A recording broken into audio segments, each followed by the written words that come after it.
सेंटेन्समध्ये आपण समराईज करू शकतो. ते आहे अल्बर्ट आइन्स्टाईनचं स्टेटमेंट. अल्बर्ट आइन्स्टाईन एकदा म्हणाले होते की if honey bees disappeared off the surface of the globe then man would have only 4 years of life left. No bees, no pollination, no plants, no animal, no man.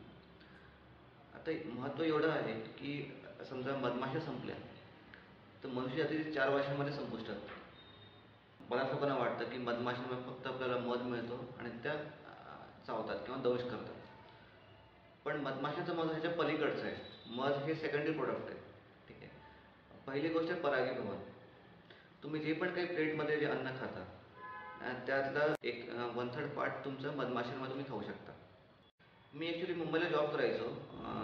तर तेव्हा मी IT कंपनीमध्ये होतो आणि पुण्यामध्ये मी फ्लॅट घेतला होता. तर इथे आमच्या सोसायटीमध्ये एक मोठं पोळं लागलं होतं.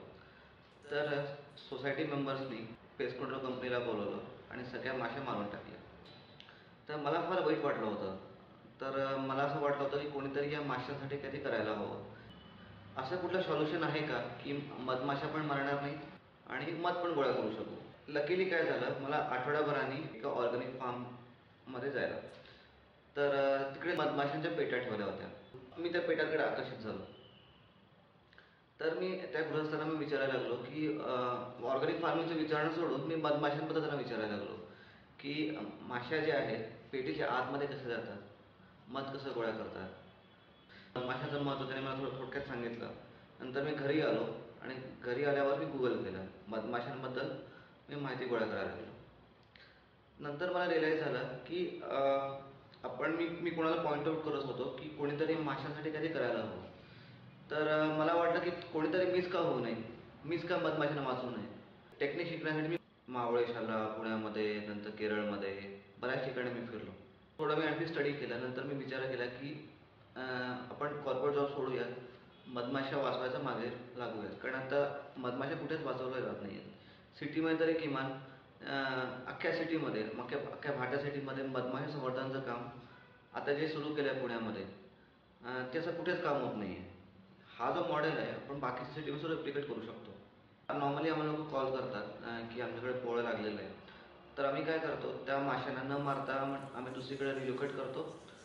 त्या माशांच्या स्पीशीजवरती सुद्धा डिपेंड करतात. जसं काही पेटीवाल्या माशा असतात, त्या पेटीवाल्या माशांना आपण कॅप्चर करून पेटीत भरतो. काही माशांना आपण रिलोकेट करतो, काही माशांना आपण न मारता आपण उडवून लावतो. त्याबरोबरच आम्ही अर्बन बी किपिंगसुद्धा मी प्रमोट करतो. म्हणजे ज्यांचा बंगलो आहे, ज्यांना पेट्या ठेवायचे आहेत, ठीक आहे, ते पेट्या पण ठेवू शकतील आणि त्यातून मध पण गोळा करू शकतील. आणि जसे लोक कुत्री मांजरे पाळतात, ठीक आहे, कुत्री मांजराला रोज तुम्हाला केअर करावी लागते. मधमाशांना तेवढी केअर करायची गरजसुद्धा नाही आहे. मग अशा प्रकारे तुम्ही पेटी ठेवली, तुम्हाला मध मिळेलच मिळेल, एक निसर्गाचं संवर्धनसुद्धा होईल. ब्युटिफुल आहे. त्यांनी ओढलंय नवीन इथे येऊन बनवलं.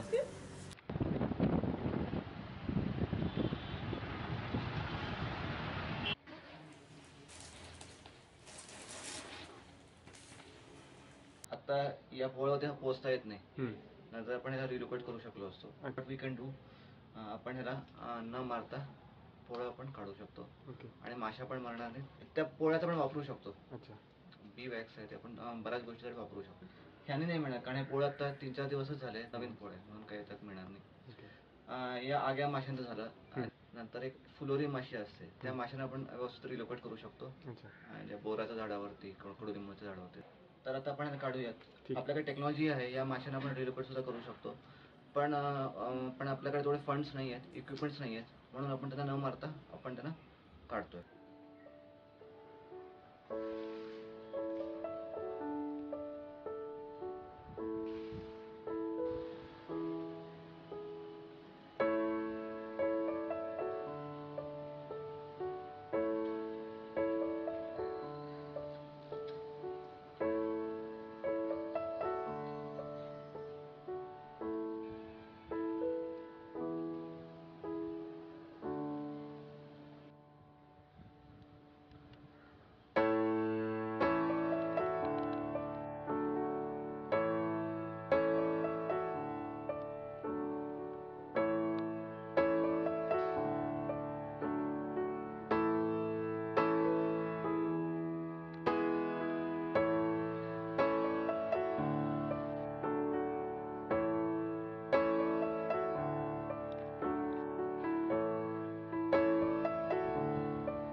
औषध आहे तुमच्यासाठी. नाही तर त्रास होतो मला. त्रास जसं इंजेक्शनचा त्रास होतो ना, औषधाचा थोडा त्रास होतो. सूज झाली होती पण मला खूप चावलं होतं एकदा. हां, ह्याने काय होतं, समजा तुम्हाला 1-2 माशी चावली ना, तुम्हाला कधी आर्थरायटिस होणार नाही, पॅरालिसिस होणार नाही, गुडघेदुखी, पाठदुखी काही होणार नाही. झालेलं असं तो ह्याने बरा होतो. त्याची ट्रीटमेंट असते बी वेनम थेरपी नावाची. The work is done. आता आम्ही प्लॅनिंग करतोय की आम्ही ट्रेनिंग सेशन पण सुरू करतोय. म्हणजे लोक जे आहेत ट्रेनिंग सुद्धा घेतील आणि ते स्वतः मधुमक्षिका पालन घरामध्ये किंवा बंगलोजमध्ये ते करू शकतील, की फ्लॅटमध्ये सुद्धा करू शकतील. काही लोकांना मी ऑलरेडी ट्रेनिंग दिलेलं आहे. आता आम्हाला आणखी आदिवासींना ट्रेनिंग द्यायचं आहे आणि शेतकऱ्यांना सुद्धा ट्रेनिंग द्यायचं आहे. म्हणजे त्यांना लाईव्हलीहूड मिळेल आणि त्यांचं एम्पॉवरमेंट होईल. मार्केटिंगसाठी आपण सिटीमध्ये ते त्याचं मार्केटिंग करू शकतो.